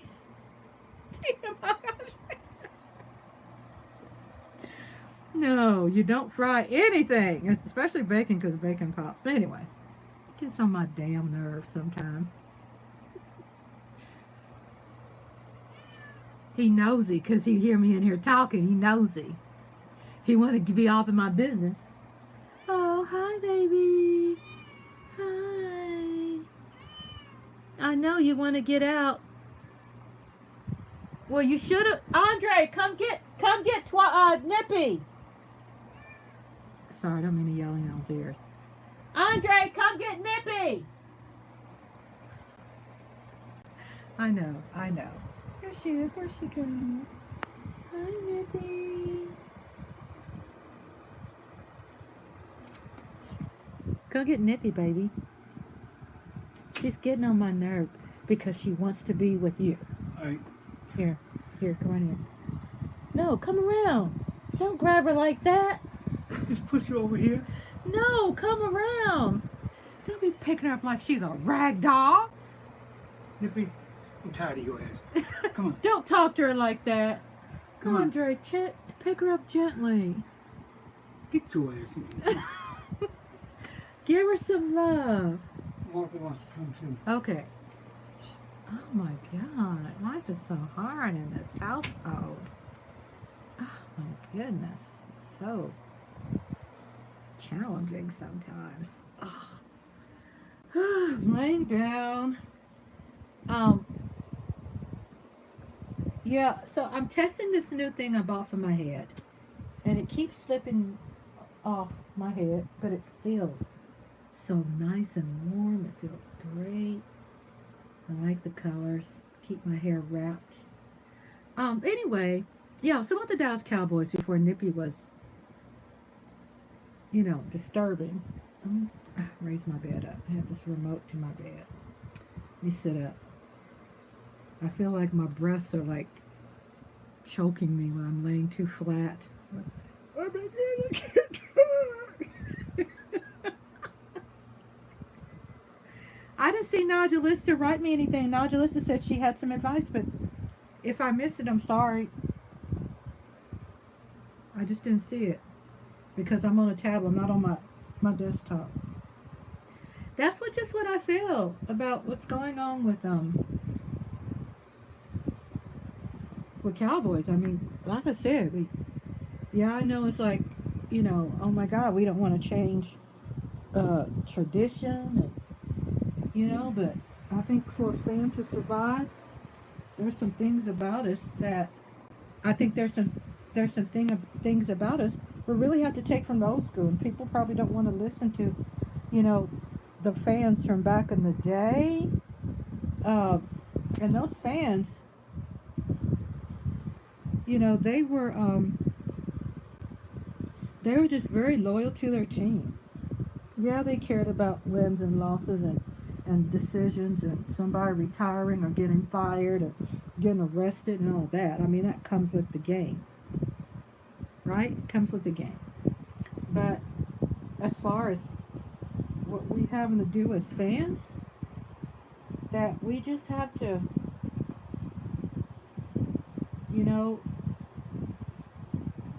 just believe in our players and then find a way to give those who have made an effort a game ball. You know what I mean? I mean, somebody deserves a game ball, right? So, I mean, a team, that's what team is. A team means everybody's working together for a common goal. The common goal is to win. But if the common goal, I mean, if there's bosses breathing down their necks and all that. I was talking about Micah. So Micah, I heard, got tickets. Aubrey deserves a game ball. Exactly. Somebody made a good play. Even if we didn't win, somebody made a good play. Somebody did something. Somebody. Even though we probably didn't complete the run. And got a touchdown. Someone did something, And I think if we could just give more credit, to our players, then we will be better off as fans because they're the ones, you know, are having to deal with bosses that are that don't want to probably listen to them. Like when Zeke was put on punishment, I could see Zeke probably telling him, I'm tired as shit. You keep putting me out here. Man, this decision is wrong. Because you got people never played football in their effing life making these decisions for these players. And Stephen Jones, I don't think he's ever played football. Jerry Jones, I don't know. I don't know. I haven't looked up his bio. But I can say right now, whatever experience they have is outdated. And way outdated. And I think they really, I think for this team to win, I think they need to listen to the players. I feel that there's definitely a loss in translation, and I feel that they're just not wanting to listen to their ideas. Because didn't that tell us something when they suspended Zeke of all effing people? You're gonna like do that, and then we got our ass handed to us? It had to have been something really stupid and petty. Never been done before. But then there's that offense coach, right? So what's going on with that? Is somebody putting pressure? Y'all need to put him in his place. Y'all need it. Y'all, that's what's wrong with y'all. Well, shit. You know, the offense coach ain't doing. You know, they're not doing no. I mean, a lot of them just not doing what good either. Coach, and I think it has a lot to do with them not listening to other people's opinions. They're just not listening to. They're not listening. I mean, you ever been at a job and you knew more than your boss? That never fails. It happens in every occupation. I feel it. They're making these decisions because, look, you remember when we were talking about politics, okay? And politics is in everything we do. And the NFL is nothing but politics. So people say, oh, well, don't bring politics up in here. It's politics. Every one of those teams are investing into a person to represent them in the political office. They just don't want to show us because they want to keep us dumb. But everything is involved in politics. So what I'm trying to get to, being nosy, look out my window. Where's my train of thought? When you have bad bosses, and when everybody wins, and I was saying it earlier, and then everything is hunky dory, and then they're not going to really get on, have the mic in their face and give credit to the guy on the lowest on the totem pole. They're not going to give credit to him. That he was the one that gave him the idea, do they? So we know how bosses are. We know that people who work for the bosses, it's the soldiers who make the company successful. And okay, I was getting into the political part of it. The political part is because you see people who want to follow and fall behind the history of the forefathers. It's money, and they'll say, well, it's money that made America great, right? It's money. And if it wasn't for money and for us being billionaires, then there wouldn't be a team. There wouldn't be an economy. If I'm a billionaire, you wouldn't have a job making all that money. I own you. That's the fucking culture. That's ruining it for the Cowboys. Dion doesn't bring that in with him when he's coaching these college students. Because you have a team that was just effed up and nothing. And then Deion Sanders comes and he brings care and authenticity and just regular soul food to the table, not no fancy ish.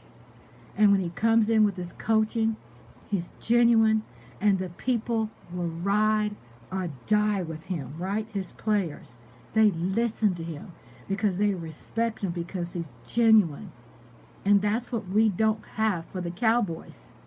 Because you have people who are higher up who's making a lot of money, and they mad at the team players who said, I ain't working for you unless you pay me what I'm asking for. They mad about that. And so when I say there's a culture issue, it's a culture issue.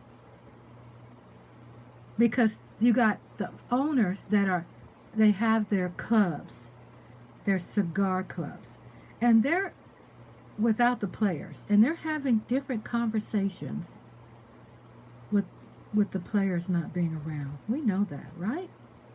In the cigar clubs, on the yachts. Certain people are invited to that. And trust me, it's political because those politicians are on that damn yacht too. So they are having this conversation. I own this. I make the decisions. They supposed to only do what I tell them to do. Because it's what's billionaires who make the country what it is. It ain't the workers. You see? So that mentality is what's ruining the Cowboys. It's finally caught up. Jimmy Johnson was great for our team because he had that respect. And people were willing to play with broken thumbs and cracked ribs, messed up feet and knees. And today they're like, oh, hell no. So what they want to say? Well, the doctor is not releasing them. When really, in the head of the team, the players are like, I'm not going to sacrifice myself for ownership. I'm not exactly, because he's probably the lowest paid. Mike Aldana says Aubrey deserves Dak dollars. Yeah, because people, field goal kickers, they get no respect. So don't that tell you something too when it comes to NFL culture? How they still belittle something that they feel ain't worth nothing.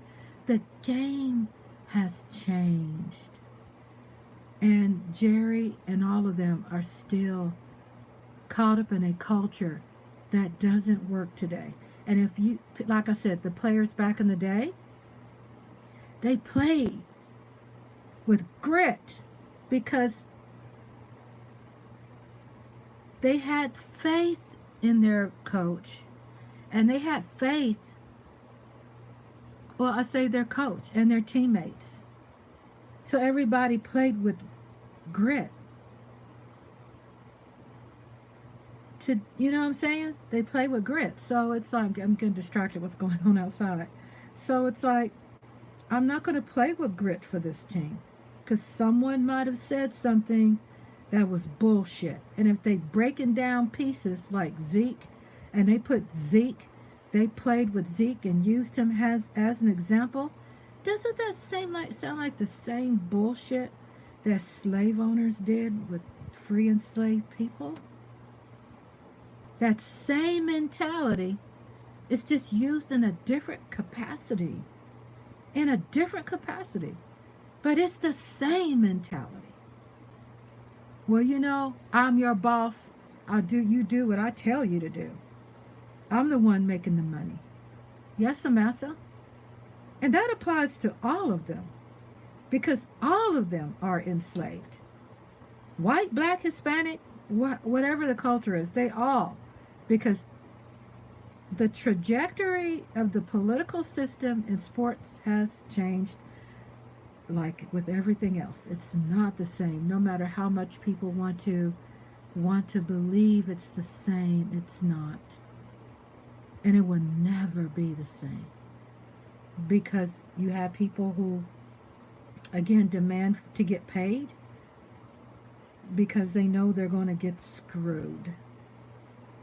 So CD making that money, Dak making that money, because they know that they're going to get screwed over. And it's dirty with all teams.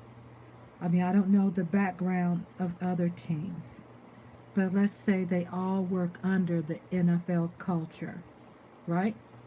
And people follow what? The leader. So they're going to act like their leader. I mean, how many teams are owned outright by black people to give it a balance of introducing a different culture, like Deion Sanders, a black man who's introduced an authentic culture where I'm sure he's paid out a lot of money out of his pocket to help his players. There is players playing for Dallas Cowboys that are not making the money that people think they're making. There's a few players here and there that they advertise and they put their face out there and they put the mic in their mouth, pause, to be the spokesperson. But a lot of them players, they're not making a lot of money like we think they are.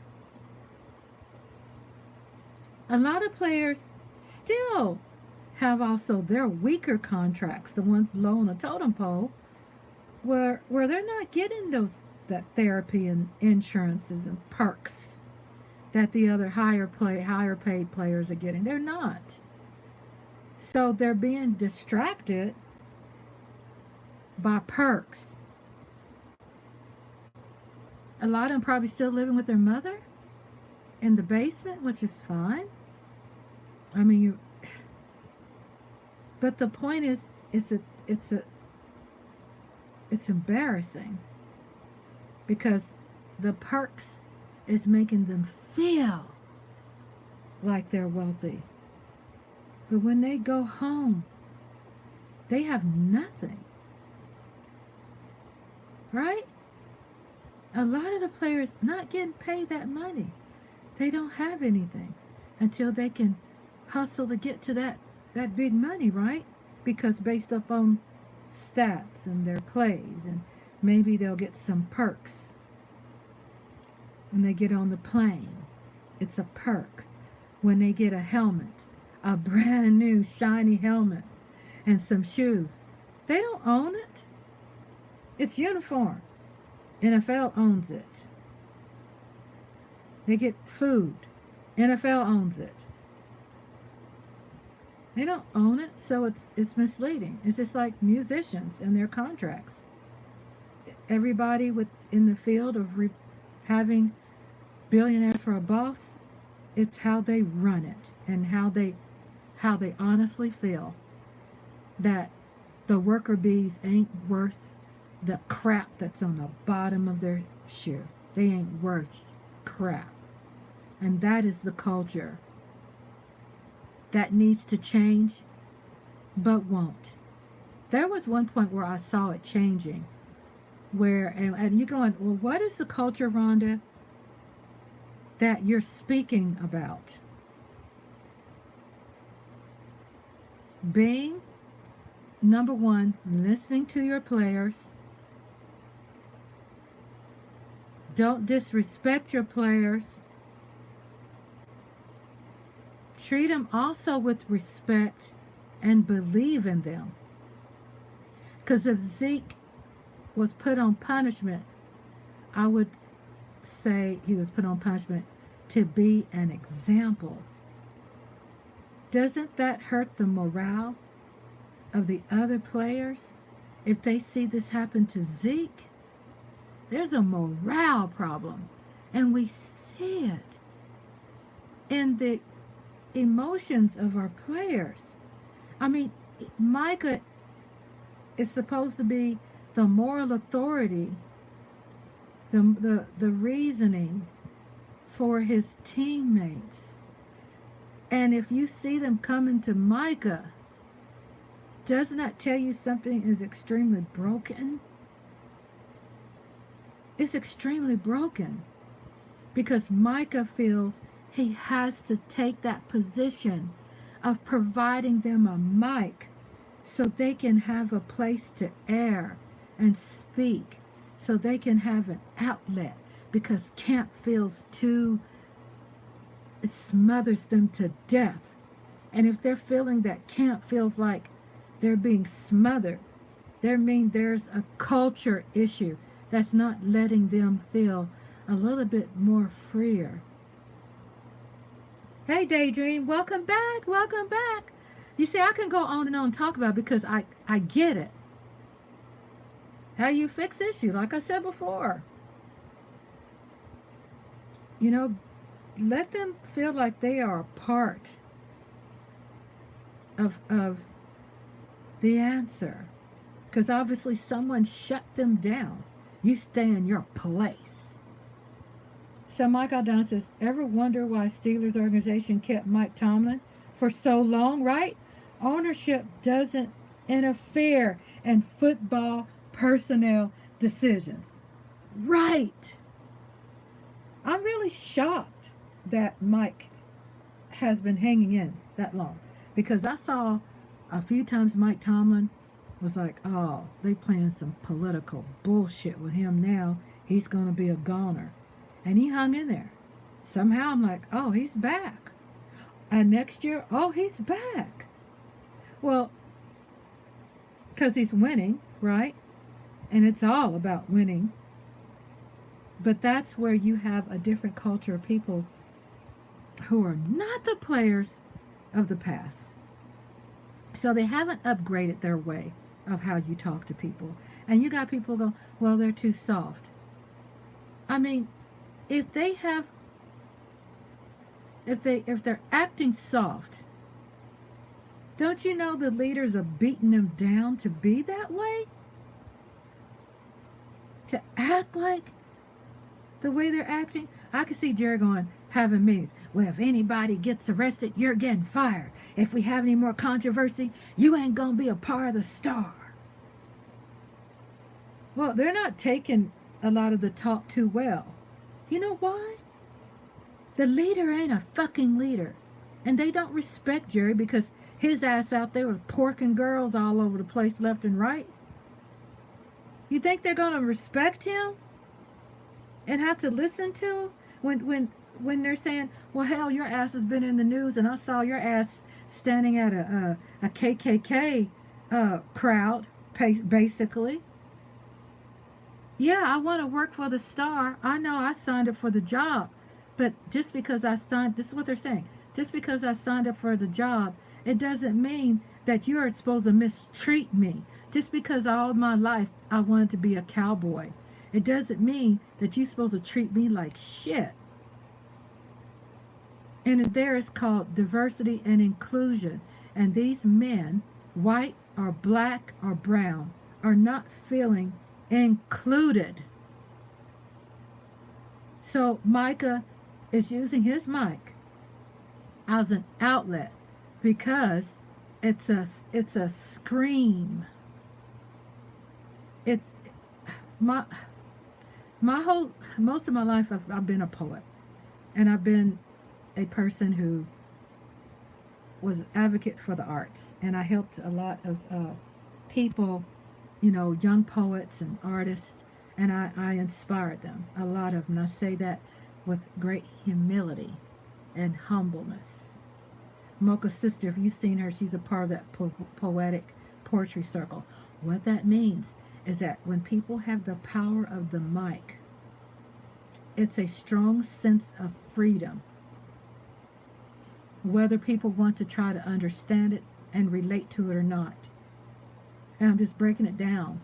What's Micah's source or sense of freedom is having the mic.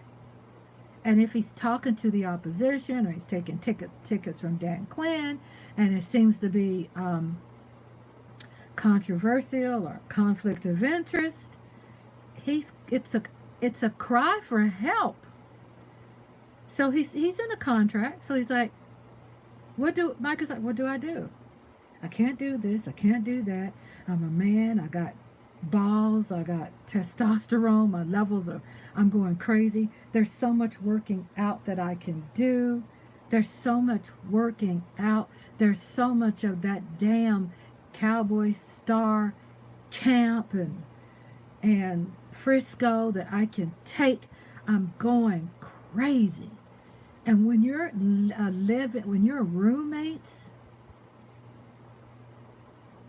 with people like that, and they use Zeke as an example of keeping everybody else, and on point,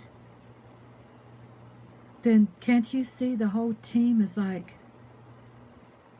it's like a protest. And I see it. The spirit is dead. I don't think we have a bad team. I think we have bad people telling them what to do, and we have a culture that is embarrassing people, has no respect for their players, and they shit on them. And so they're like, the owners know that a lot of these guys who applied for the job, this is their only way to get their family out of poverty. So they stay. But it doesn't mean that it helps their morale. You can only get effed up so many times and beat. And we're wasting the team's talent. Yes! We're draining them they are draining them of all their resources. And they are exhausted and burnt out. I'm going to tell you something. There's so much a person can take getting hit. And I know, well, Rhonda, you're a woman. You're so emotional. No, God damn it. I just know that I used to work for a fighter. I'm just saying it's so much punishment you could take. As a person, a woman who was executive assistant for a person in sports, a sports professional. And what that means is so much hits and stuff that you can take. The injuries is what F's your morale up, especially when the injury comes with something that a player feels that there could have been a better decision made. Nobody really today wants to work for somebody who's not being heard. So Mike is kind of checked out, I feel. I'm not saying he doesn't. I think players are there for each other as teammates. I think they're just checked out because they're burnt out. And that's a long opinion, ain't it? How long was I talking about that? I mean, I'm emotional about it because I could see the psychiatry in it. I could see the culture. It's just a hot mess. And I don't think we have I think we have great, gifted people. It's just the pieces are abused and misused. I mean, Cooper, we're going to shit on him? He's just a backup. I didn't sign up for this shit. I mean, he signed up for it knowing that there's a possibility shit can happen. But I don't care how many times you think you're prepared for something. When it happens, you're really not prepared. You're really not prepared. I mean, real shit. So the pressure of the media alone is hard. So if Cooper's at the post game, he's got the mic and he's speaking, and people might be kind of misjudging, going, well, he's just cool. Hell, homeboy trying to keep his damn sanity. I mean, you got to be sane, because what's going to happen? You get something happens to your health and your health goes down. And then is anyone going to give a F about you when you're in the hospital? Or if you can't play anymore? What you going to be to anybody but some player that's pushed out unfortunately disrespected or looked down on, but a great warrior, and he's barely walking out in the field to be honored once a year? Is that the reward? This jacket? This damn jackets? This coat or whatever you call it? Is that it? When most of the players, they're financially in debt. So how can anybody play today and you're in debt? And you're broken up and you're injured and you still want me to still play and I'm not fully healed yet and you still want me to have the energy to take Derrick Henry out? How in the hell can you take Derrick Henry out when you ain't pumped up, mentally and felt great? I mean, what you going to be? Do like a P. Diddy party? You're going to be like P. Diddy and then just provide a bunch of great food and great drinks and make people feel that they are a part of your wealth when they know damn well that they're not wealthy, but they got to go back to a hole-in-the-wall apartment? They're not revealing that part of the team. So not everybody's making that money. And when they make it, let's say they could be making a little money, they probably already spent it. And they still gonna, they become injured before, that they can really get into the opportunity of really making a lot of money. And what happens, they get traded off or they lose their job and there they are, depressed. They're suffering with depression. They lost they feeling like a freak. They're being discharged and swapped out. I mean, it's an effing mess. So I think for me to understand how to deal with all these losses is to define the problem and saying, okay, I have my footing now. And I know how to walk into this next game because the players need the fans. The teammates need the fans. The crowd. When the crowd starts booing the team, they have nothing. And that's something we just should never do. No matter how bad it gets, we should never boo our team. It don't feel good when your teammate is out on the field playing for management that's not listening to what they have to say. Michael Downer says, Marquise Bell on the shelf again. Shoulder injury, out for the year, so he's hurting himself for the betterment of the Dallas Cowboys. Yeah. And then when he goes home,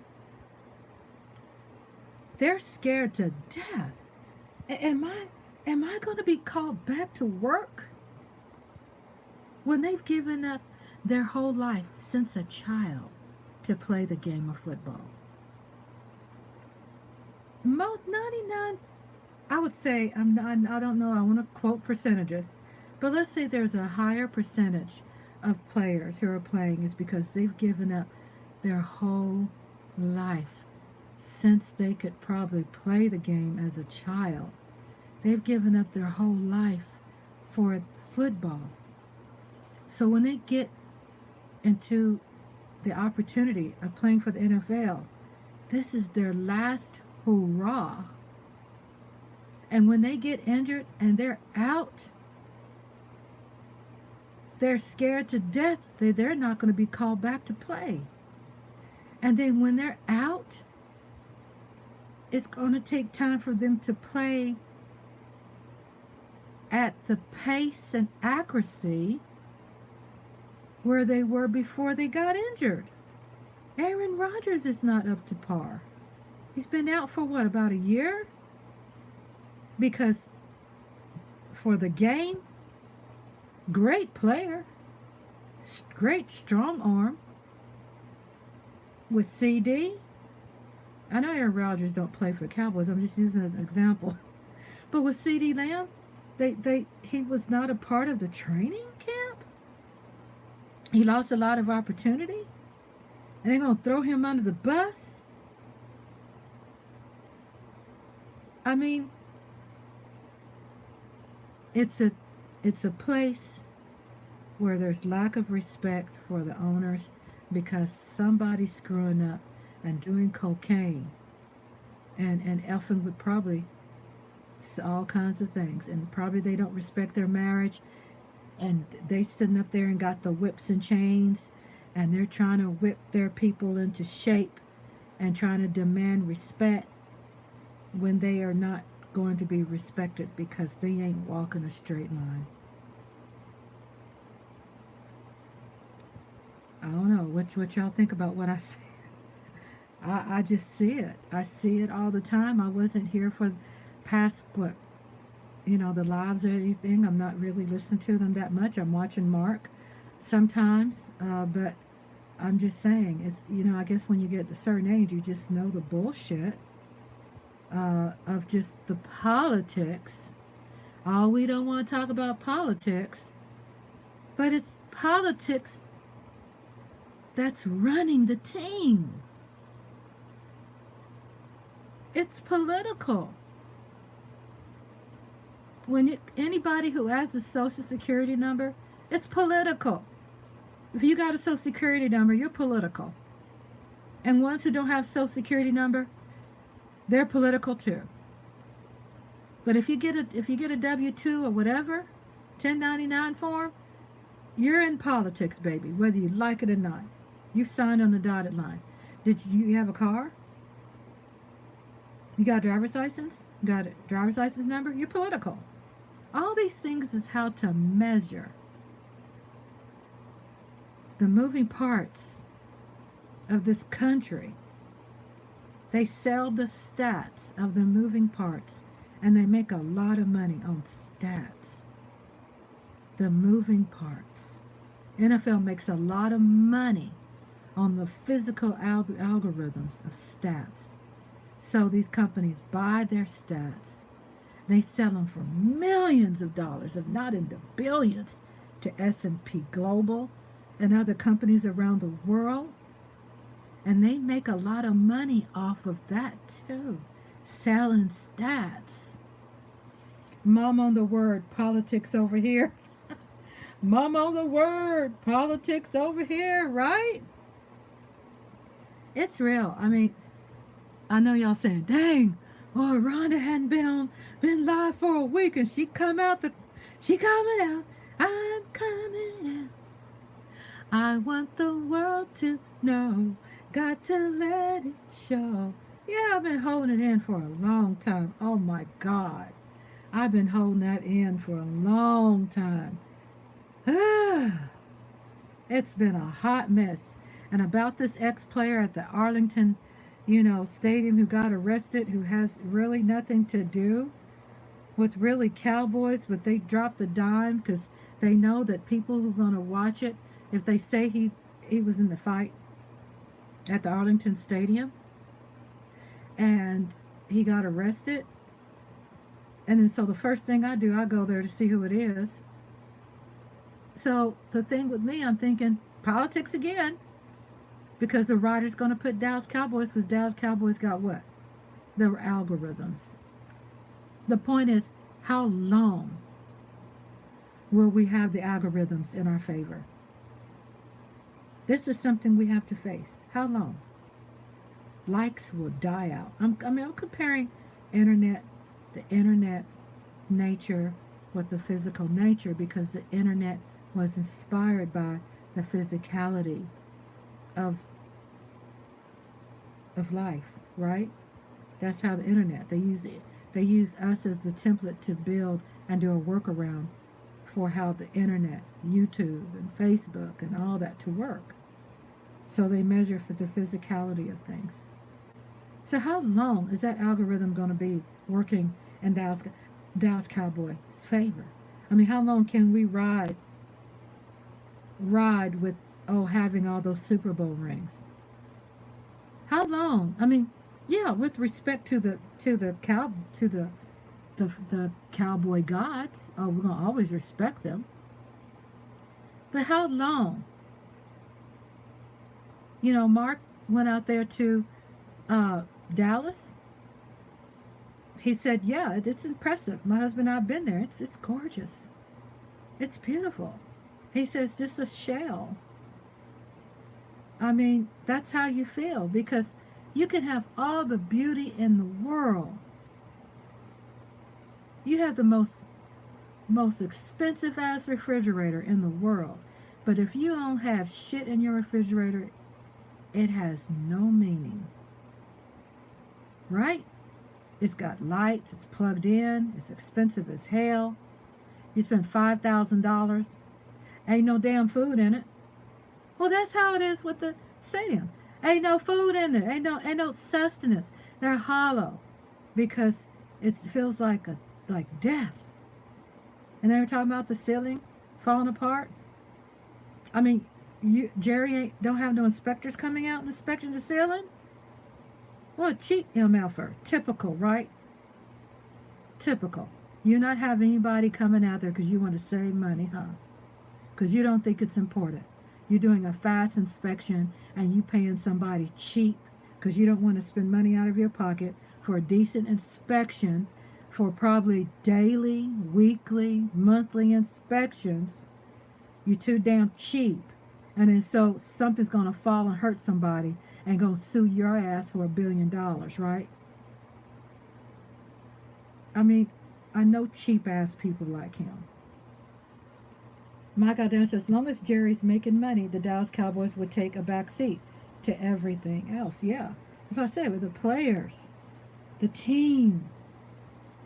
I feel Micah's doing the best with trying to inspire people because I don't know who it was that was a guest on his radio, on his podcast. He was depressed. There's something ain't right. I don't know who was that. He was depressed. He had dreads. He was depressed.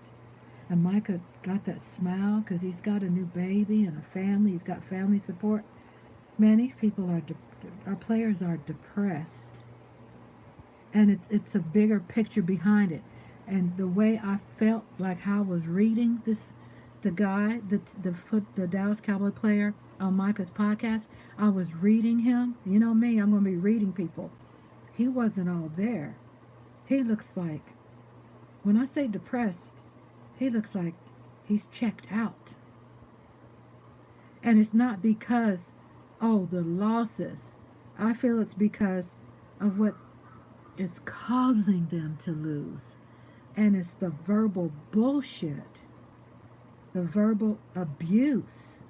And part of verbal abuse is someone who is talking down on them or not listening or not doing inclusion. You got diversity, you lying ass, fake asses, but you ain't doing the inclusion part. And when you burn the spirit of a team, you just have a shell. You have all the amenities, the pom-poms, but the soul of the team are the players. And if their soul is gone, we don't have a Dallas Cowboy team. We don't have a Dallas Cowboys.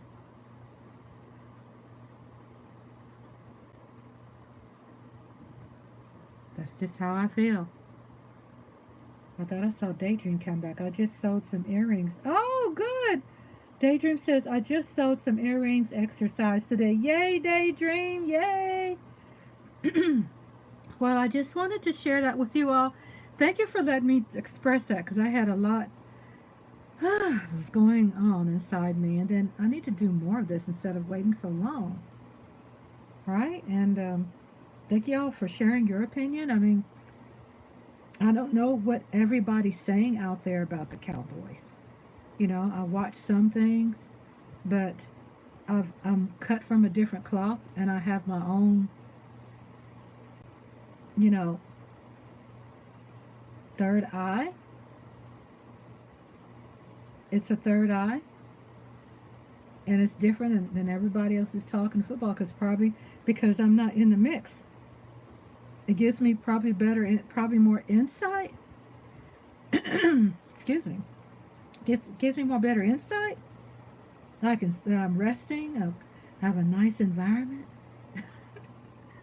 I'm not in the chaos. I'm resting, eating healthy. Could be why I can kind of get a different perspective on things. And I'm not saying all of it could be right, but I'm just saying it's just a feeling. And I know our feelings, a lot of times we connect with what we have control over. But if we can trust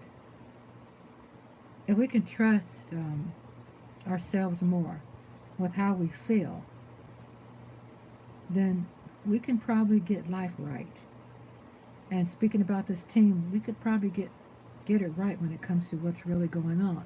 That people are tied to contracts, and they're afraid to lose their job, and they're on mute, and they can't say a damn thing, and they're just going through like zombies. They're going through whatever, working out, routine, a schedule, this and that, with no soul. It's like ghosts on the field. Mike says most of the talk is negative when it comes to the Cowboys anyways. It's sad because, yes, I mean, when you talk about Cowboys, our players are the ones we should respect. And maybe we should do some news on the lives of the players and what they're contributing. Right? What they're contributing. Because we give the mic to management, the owners, Jerry, because I'm calling him out, and Steven. And they ain't nothing but hot-headed, stubborn pansies that are so cocky, and they look stupid and they look dumb because they don't want to listen to nobody else. I mean, at the beginning of the year, he sold some bullshit that Jimmy Johnson was going to be some kind of consultant, and sold some bullshit to everybody saying, oh, well, yeah. That famous quote he made? His famous quote was, well, I can't remember it. He just lied so damn much. And then we just got to stop listening to him. I mean, I understand we have to listen to him, right? I know that. I mean, I know we have to pay attention to it. But at the same time, don't have to pay attention so much. Just cheer for our team. The ones who are suited up. Not those pansy asses that are sitting in sweet, air-conditioned, temperature-controlled suites, drinking their damn Cutty Sark or hard liquor, expensive suits. All them people is a damn suit. And their teammates know this. And they got these ghosts playing on the field because they're getting broken down. Their spirit is burned. Ain't nobody give a shit, even though they're going through a process of counseling and therapy. Oh, we're just doing this to apply this so we can cover our ass when it comes to liability. I know the talk. We want to cover liabilities. We got to make sure we do the checklist. But that's what it is. And he's pimped out a team. He's Mr. Pimp Daddy. He's a pimp. He's pimping out his team like bitches and hoes. And he bitch slaps them like they're his hoe. Oh, Jerry Pimp Daddy. He's a pimp. What's the value of a pimp? Nothing. Ain't nothing. I'm just speaking that because I saw some movies. I don't know anything about that, but I love movies, so that's where I got that analogy from. But y'all know what I'm talking about? Lord. Lord. I'm sorry. I'm sorry, not sorry. He pimping them out. He walk around this ugly looking chicken ass. I'm a pimp. got his damn helicopter. Hey, popping the collar. Don't have shit. Oh, shriveled dick motherfucker. Sorry.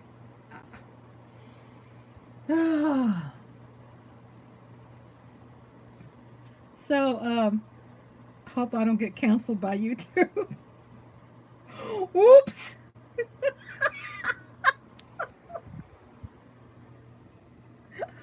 Uh-oh.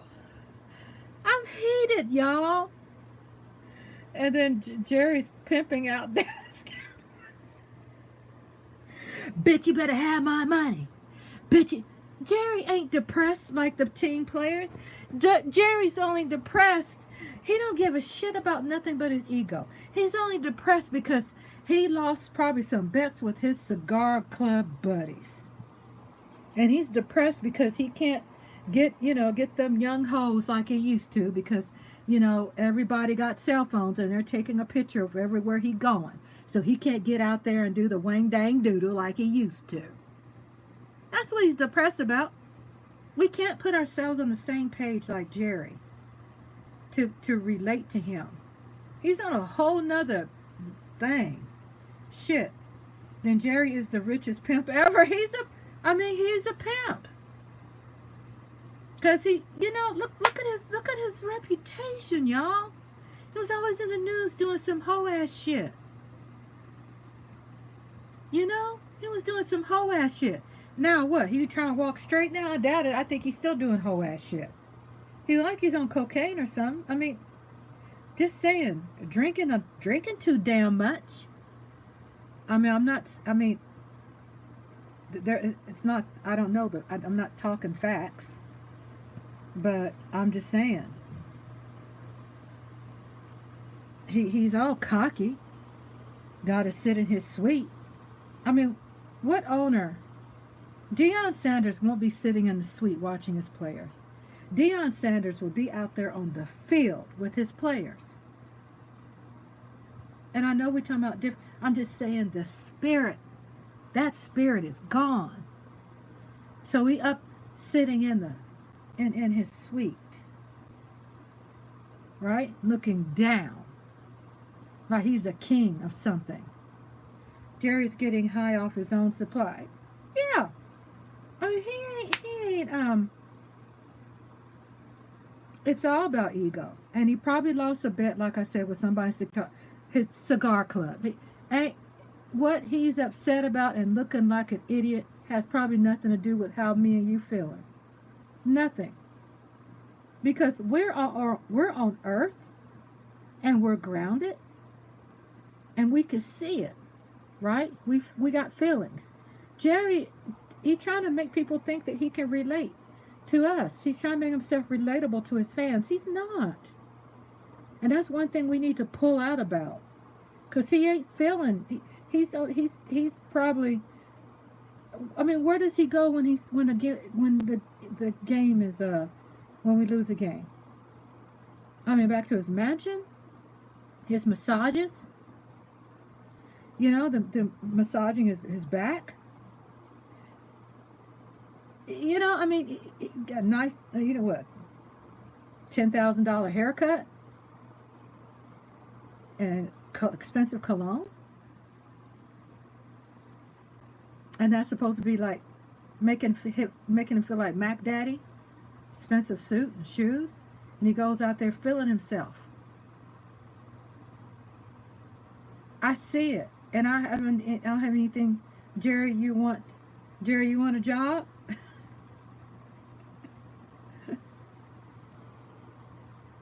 So, Jerry, you want a job? He's a pimp. He's pimping them out. That's how I feel. I know that sounds like, I don't know if anyone else has ever said that. But y'all can write it down. Rhonda's Lovely Sparks said it. He's treating his players like bitches and hoes. And no disrespect to women, because you don't have respect for women, because I'm a woman. But I'm just saying, I'm using that metaphor because it's disrespectful. It's disrespectful what Jerry's doing, because he has no feelings. He doesn't give a damn.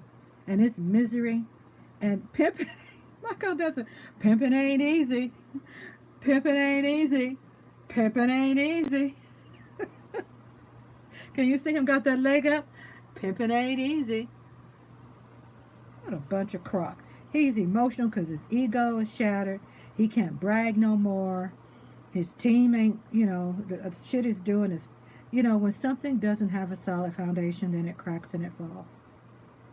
And so when I see my game, when I see my Dallas Cowboys, I cheer for my Dallas Cowboys, and I enjoy the game. And even if we lose, and when we lose, then I go through watching the post game, what they got to say. I still support my team, and I still support the players because they're the ones that's getting injured. They're the ones that's getting suited up and really taking the shit.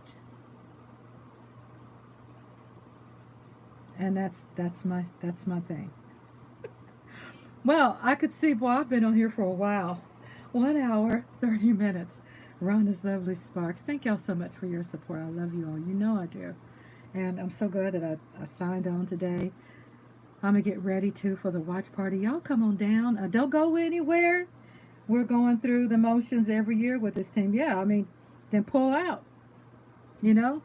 Stick it in something else.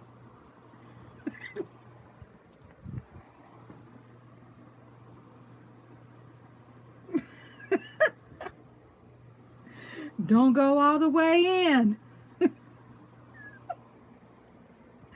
You got to be premature with this team.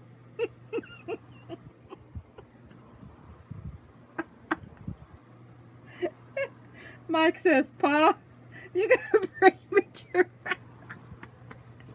Damn, Rhonda, where you get that from? You got to be premature. Oh, welcome back, baby. Hi, my nieces are so sweet. They love them so much. Y'all, I'm going to take 60 more seconds. Can I have 60 more seconds of your time? 60 more seconds. Just 60. No more than 90 seconds, but 60. Yeah, I've been working on some new material, and I feel you all will really like the new product that I'm putting out for my channel. I've been working on it for a whole week, all night long. It's like still in beta stage, but I'm just putting a template out for my movie watch parties of what I'm going to do with the channel moving forward. Not just watch parties, but all of my content. Like I said before, all of me. All of me. Why don't you take all of me? Can't you see? I'm nothing without you. Take my hands. I no longer use them. Why don't you take all of me? And that is the channel. That's what YouTube is requiring me. I'm coming out, busting loose. I'm busting out on the funk. Ow. Busting out. I'm busting out on some serious funk, y'all. Busting out on the funk. Ow. Busting out on some serious funk, y'all. I love it, Lola. Hot. Michael did. I'm busting out. So what that means, all of my content, I'm busting out. I was early this year. I really didn't want to have my face on it like that. I just wanted to chill and lay low and do my movies and just chill, and had to elevate. And I've elevated not because I'm tied to money or monetization or the politics. It's because you all have supported me.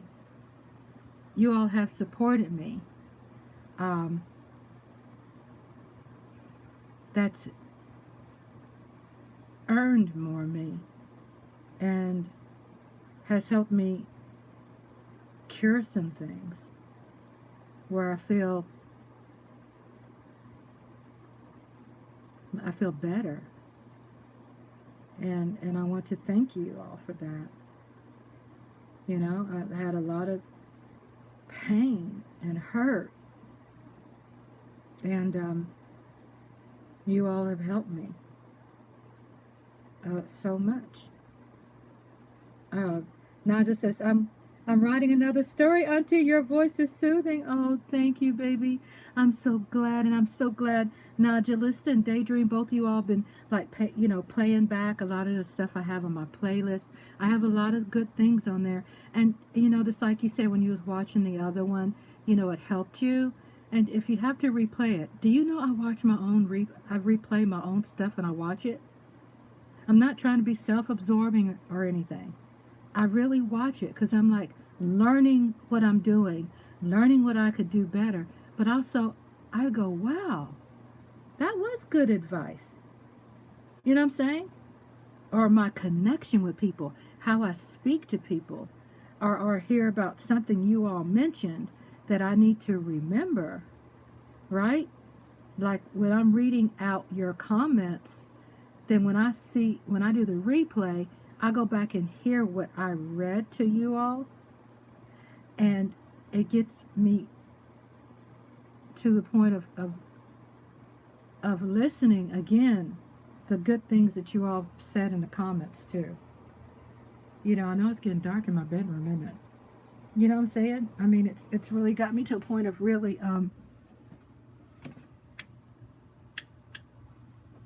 okay, let me see if I can make this work.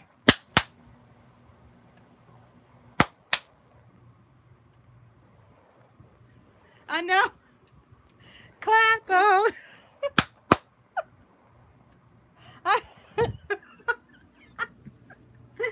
Don't let me hear it. Don't you dare. Don't you dare. Don't you. I have a clap on.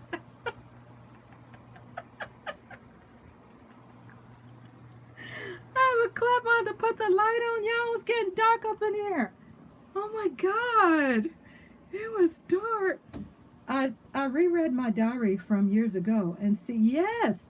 And you see your growth nodulista. Clap on, clap. You gotta do what you gotta do. You gotta do what you gotta do. I'm gonna close this out again by showing you all my picture. You all listen to the replay if you missed me from the beginning, and I will be shared with you about the history of this picture that I took, that my hubby took of me at the Adolphus Hotel, Adolphus in Dallas, and y'all need to check that out. Google that. It's a beautiful history to it, and why I did that. It's a Valentine's Day gift of me having a picture for the bedroom for my husband, and I can give y'all ideas, men too, give y'all ideas. How long ago was this picture taken? Oh, I have to think. It must have been a long time ago. Probably 8 years ago. 8 years ago. Tell me why you asked. Tell me. Tell me. I want to know. I want to know everything. I look different there? I'd like to know. Please tell your girl I'd like to know. That was about 8 years ago. Let's see. I got married in 2013, so it was within, we started traveling a lot 3 years after that. So, oh, thank you, Mike. Yeah, it's really, it's a nude picture, but I'm under sheets. And I think it's such a beautiful picture that you can have, that you can give as a gift, and for someone that you want to share something special with, that you share something special with. I'm trying to get everything together here. I'm trying to close the curtains because it's gotten dark. So yeah, you'll see, like I said, all of me. You'll see a lot of some different things I've incorporated, yet the movies are intact, right? The movies are, let me turn around. The movies are intact. So not cutting into a movie doing things, you know, but you'll get probably, I'm thinking it definitely has upped the level of my content. That's what it's about. It's not to downsize my level, but it's to, you know, up it. So hopefully, you know, it will look like that. So, oops. No, but see y'all tonight, 8:15 Central Standard Time, 9:15 Eastern, 7 Pacific Standard Time, 7 to 8. Wait, 6:15 Pacific Standard Time. Peace out. Love y'all. Thank you so much. I love y'all. I'll see you tonight. Thank you. Bye-bye.